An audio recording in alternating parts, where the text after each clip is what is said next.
Hi everyone, good afternoon. এই দেখো আমি রান্না করছি টমেটোমের চাটনি।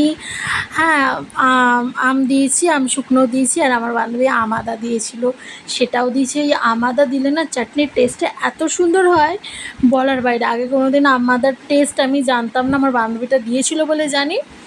হ্যাঁ, আর ভালোও লাগে তাতে। হ্যাঁ, মানে শিবুরও খুব পছন্দ হয়েছে, বলে দাও দাও আমাদের দাও, চাটনিটা ভাল লাগবে। আর টমেটোটা এখন তোমরা ভাবছো টমেটো মাছের চাটনি এখন কী করবো, অনেকগুলো টমেটো নিয়ে এসছে, ও টমেটোগুলো খারাপ হয়ে যাচ্ছে।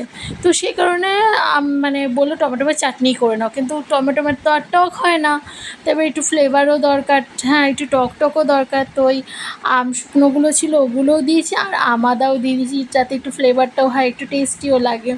অফ সিজনে টমেটো তো ভালো লাগবে না, কিন্তু কী করবো, পয়সার জিনিস বলে কথা।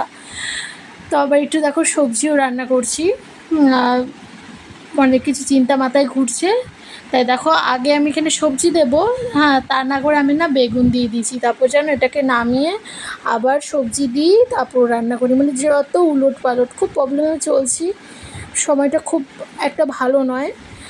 সময় দিয়ে কী দোষ দেবো, হয়তো আমার সময়টা ভালো নয়, সময় ঠিক আছে, সময় তো সবার জন্য সমান, কিন্তু আমার হয়তো আমার দিক থেকে সময়টা খুব খারাপ যাচ্ছে। তো সে যে কারণে ওলট পালট হয়ে গেছে। ওই ওলট পালটের চোটে শিবুর সাথেও ঝগড়া হচ্ছিলো, মানে এদিক ওদিক করে দেখো সবজি এদিক ওদিক হয়ে গেছে। তারপরে এই দেখো আমার সবজি, এই দেখো কী রান্না করেছি আমি নিজেও জানি না, বুঝতে পারছি না কোথা থেকে কোনটা কোন গরমিল বানিয়ে দিয়েছি। শাক করেছি, টমেটোমের চাটনি করেছি, খুব রাতে ভালো সবজি হয়েছে, করেছি। খুব ভালো।